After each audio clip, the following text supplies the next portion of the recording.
तो यहां पर हरिश्चंद्र जी की कथा गरीबदास जी ने लिखी है, और ध्यान से सुनिए, इतना आनंद आवेगा पूछो मत। गरीब हरिश्चंद्र इसमें ये बताते हैं कि उनको कितना विश्वास था, अपने वचन पर डट गए,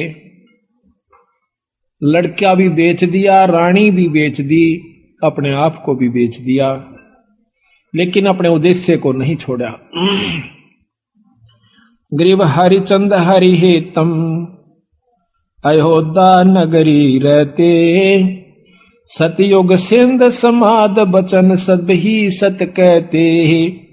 हरिश्चंद्र जी सतयुग के अंदर हुए हैं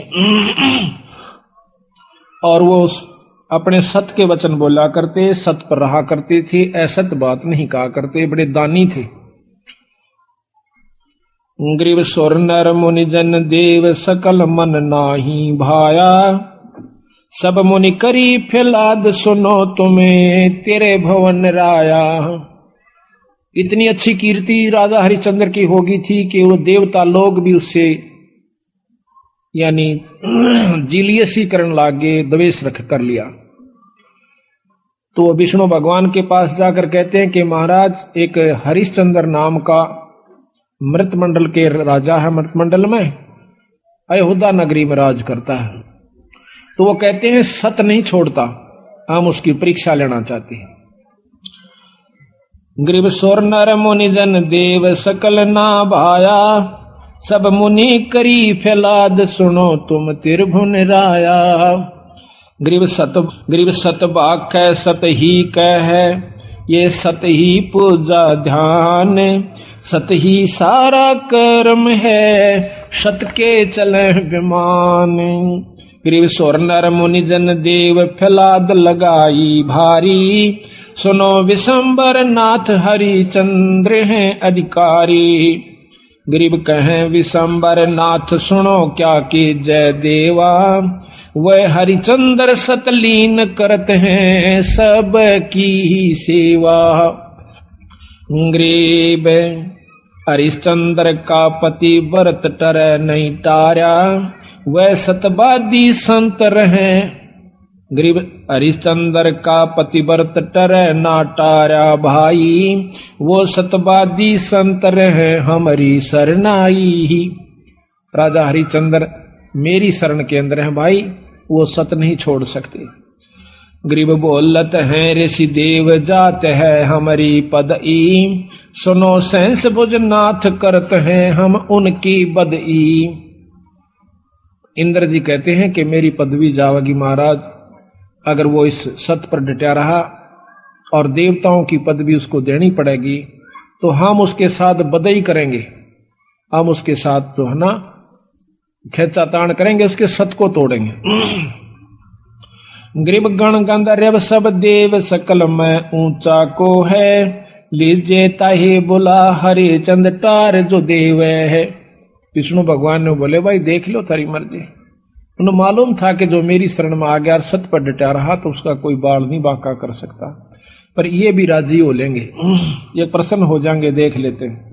गरीब नारद मुनि ऋषि देव कहे सुन त्रिभुवन नाथा, हरिचंद्र सत ना जावे तुमसे संग विधाता। नारद मुनि बुलाया, वो सियाणे थे, ने बोले भगवान उसके सत न कौन तोड़ दे, जब आप जैसे साथ हो, मेरे बस का नहीं ना आप जावा। तो विश्वामित्र को बुलाओ भाई। गरीब विश्वामित्र बूझ ढील लावे ना कोई, हरिचंद्र का सत जगा पकड़ लावत है सोई। गरीब विश्वामित्र अर्ज करे वो किसको दुखदाई, स्वर नर मुनि जन देव सबन ने चुगली खाई। यह बीमारी ऊपरताई है, राग की, द्वेष की, निंदा की, जलने की। अब कौन सोचा कि स्वर्ग पाकर तो निश्चिंत हो गए वो देव लोग, वो यहां से भी ज्यादा बुरी हालत से उन लोगों की।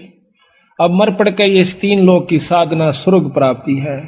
महाराज गरीबदास जी कहें स्वर्ग हमने भी देखा भाई, पर अपना मन नहीं लग गया। सो फिर कहते सुन मंडल को किया पिया ना, यू काल कर्म सब भाग्या। कहते हैं सब देवता ने इकट्ठे होकर विश्वामित्र आगे चुगली ला दी। विश्वामित्र ने वो बीड़ा उठा लिया कि मैं इसके सत को तोड़ जाऊंगा। गरीब लेकिन वो भी पूछा ऐसा कि भाई वो किसने दुख दे से, क्यों दुखी करो बेचारे ने। तो सबने चुगली निंदा कर करा के और वो श्रृंगार दिया। गरीब सबे कहें ऋषि देव हरिचंद जो डगाई, विश्वामित्र आण बीड़ा जो लिया उठाई।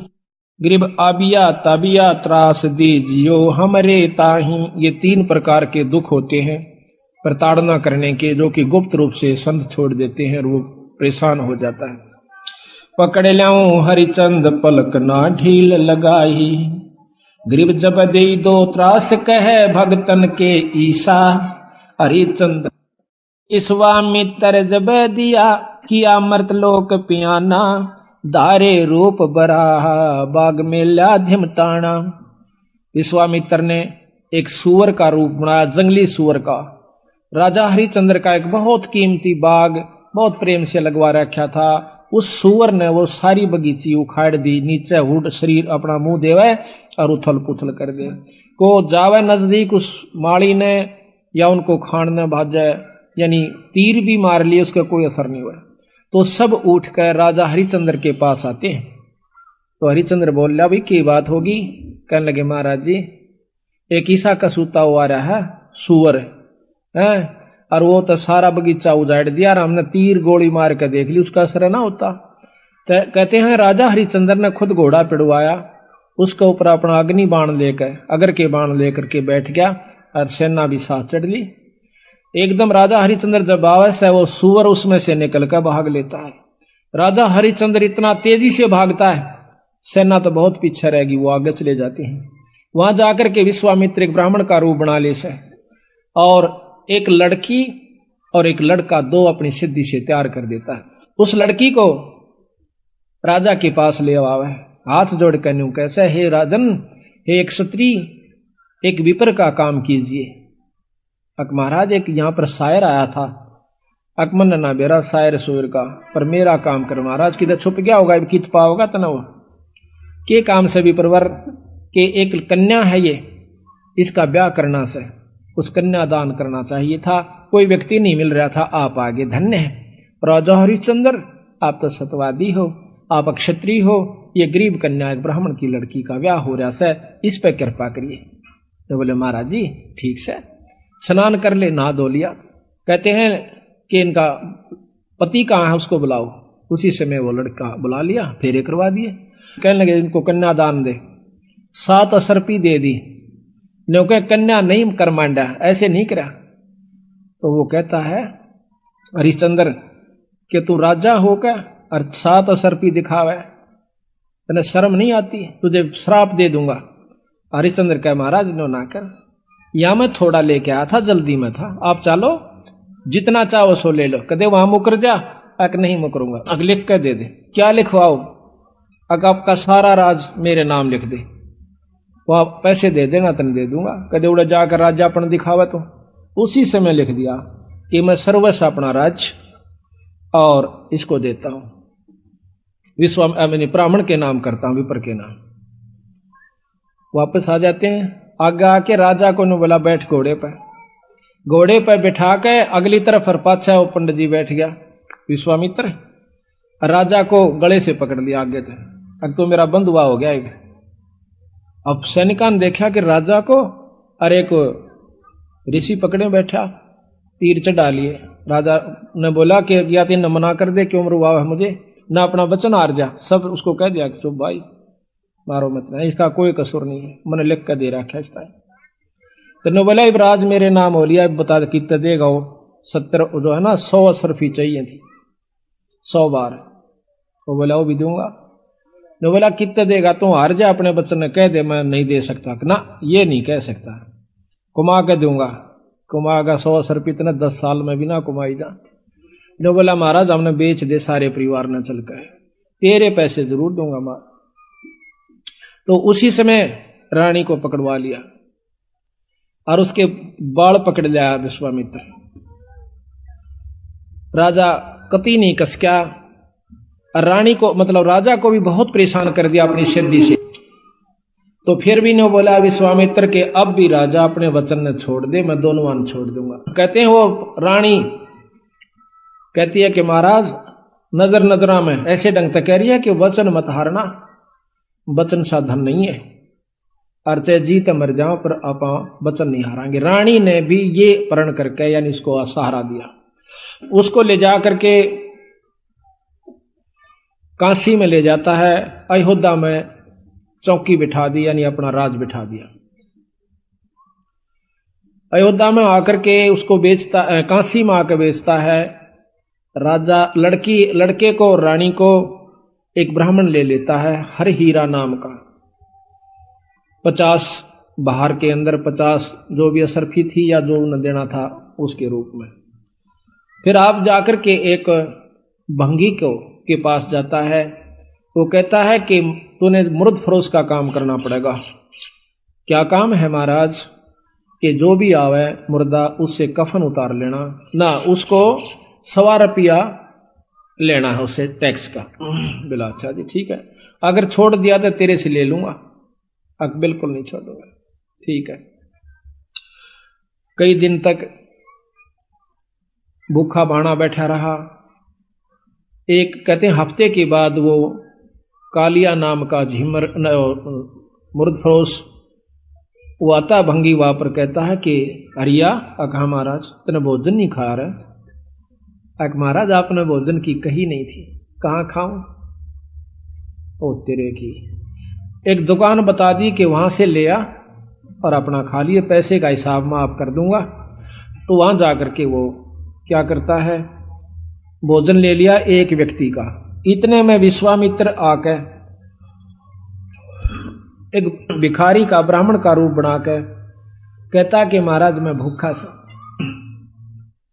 भोजन दीजिए। तो कहने लगा विप्र आधा ले ले, भला हो तेरा सारा दे दे, मैं तो भूखा मरू सू, आधे में काम नहीं चला विप्र राजा महाराज। कहते हरिचंद्र ने वो सारा उठा कर दे दिया, नौका न्यू बैठ गया। अगले दिन फिर जावस है 2 आदमियों का ले आया, 3 का। कदे कोई मांगने वाला आ जाए उसको भी देना होता है। अगले दिन फिर आ गया, आके ने बोला महाराज भोजन दो, हम क्या खेती करें हैं आपका आसरा से। कहने लगा विप्र आज बहुत लैस हूं, आधा ले ले। नहीं महाराज सारा दीजिए।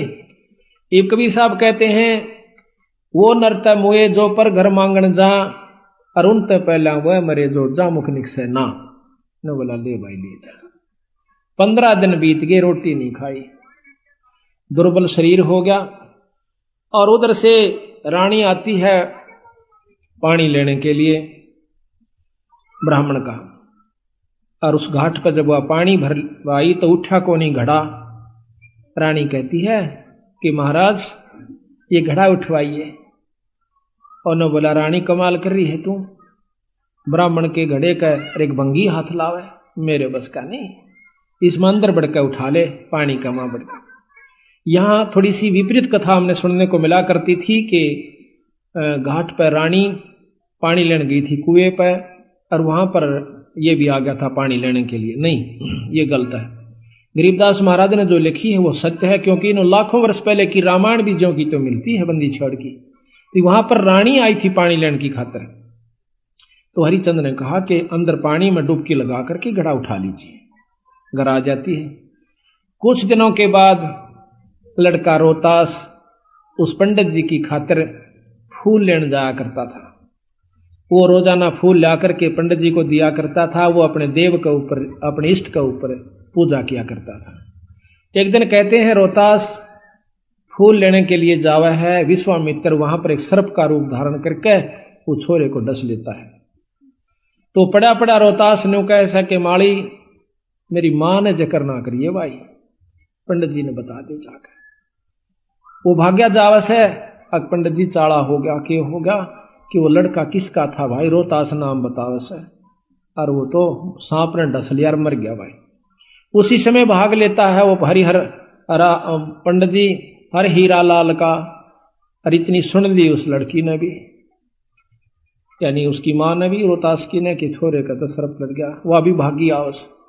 बुरी तरह वो ब्राह्मण छोरे ने छाती लाकर रोया है कि बेटा कौन हुई रोतासिया। तो कहते हैं रानी ने बोली महाराज ए पिताजी रोआ मत ना, ये ताने जाने हंस है, क्यों चिंता करते हो। उस माँ ने उस ब्राह्मण का ढाढ़स बढ़वाया कि ये तो आना जाना खेल से, रो मत ना महाराज, हम सब ने जाना से, हमारे साथ होनी थी सो होगी, कोई बात नहीं। अब वहां से लेकर के वो लड़के का कफन उसके ऊपर लपेट के कपड़ा चल देती है। अब गरीब की गेला कौन जा, हरी हीरा और 2-3 जने वो जाते हैं, जाकर के मर्द घाट पर लुटा देती है, फूकण की तैयारी करे से इधर उधर से लकड़ी तैयार करके। तो इतने में हरिया आ जाता है। हरिश्चंद्र कैसा कि माई वो दे टैक्स 100 रुपया काट। तो वहां पर वो कहती है कि महाराज ये आपका बेटा रोहतास है, अग मेरा कोई पुत्र नहीं है, और मैं आपकी रानी सू, कोई पुत्र नहीं, मेरा कोई बेटा नहीं, 100 रुपया दे दे।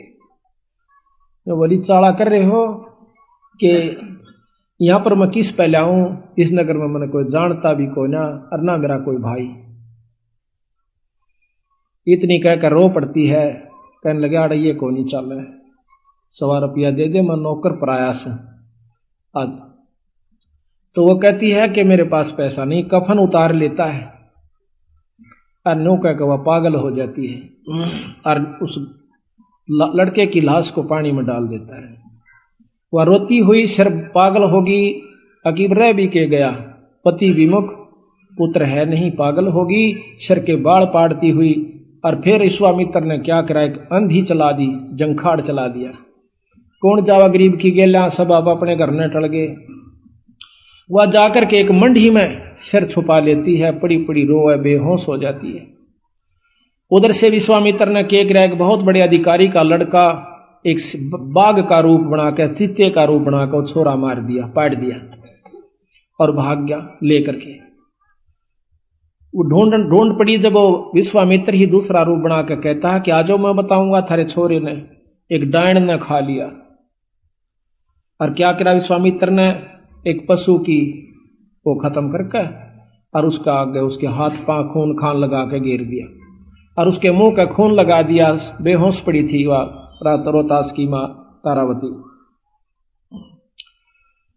तो सारे उस राजा को, नवाब को, अधिकारी को, सैनिकों को लेकर के वो विश्वामित्र उस मंडी में ले जाकर दिखावा से कि यह पड़ी डांड और हाथ मुंह तलिए खा और ये बाकी हाड हुड पड़े से। उसी समय कहता है राजा के बुलाओ हरिचंद को, जल्लाद को, इसकी शर्त उतार दे। कालिया को कहा कि कालिया इसका सिर उतरवा दे, क्योंकि वो सारे काम उन्हीं से जल्लाद रूप में भी वही क्या करते थे। उसी समय राजा हरिचंद्र को, क्यों नौकर था वो कालिया का, कि हरिया कि हाँ महाराज इस डांड का सिर काट दे। अभी महाराज पकड़ कर बाढ़ और तलवार ने मारने लग गया। पीछे से भगवान विष्णु ने तलवार पकड़ ली। मैं बोला हरिचंद सफल हुआ। कौन सा भाई, कि भगवान विष्णु। अकन्यो नहीं, भगवान बहुत दिन हो गए छुप कर रहते ने, सामने आ जाओ ना, छोड़ दो तलवार ने, प्रगट सामने आ जाते कि मांग हरिचंद के मांगा है, कि महाराज जब दर्शन हो गई मांगन में भी के रह गया मेरे पास, कि फिर भी मांग भाई। अक आप पक्का वचन भर लो, कदे फिर जाओ। अक वचन भर लिए। ने बोला सारी काशी पार हो, और या बांदी जीवित हो, ठीक हो, और इसका छोरा जीवित हो जा, और विमान में बैठ कर जा, यहाँ के काशी के पशु और पक्षी भी स्वर्ग में जाने चाहिए। बोल तेरी के सलाह। ने बोला तथास्तु, सारे स्वर्ग में जाएंगे। बोल सतगुरुदेव। तो महाराज कहते हैं कि जिस नगरी में साधु रहते हैं वो नगर भी अमान है, अमर है। ऐसे प्यारे संत जिसमें रहते हैं वो सारी नगरी को पार कर दिया करते हैं।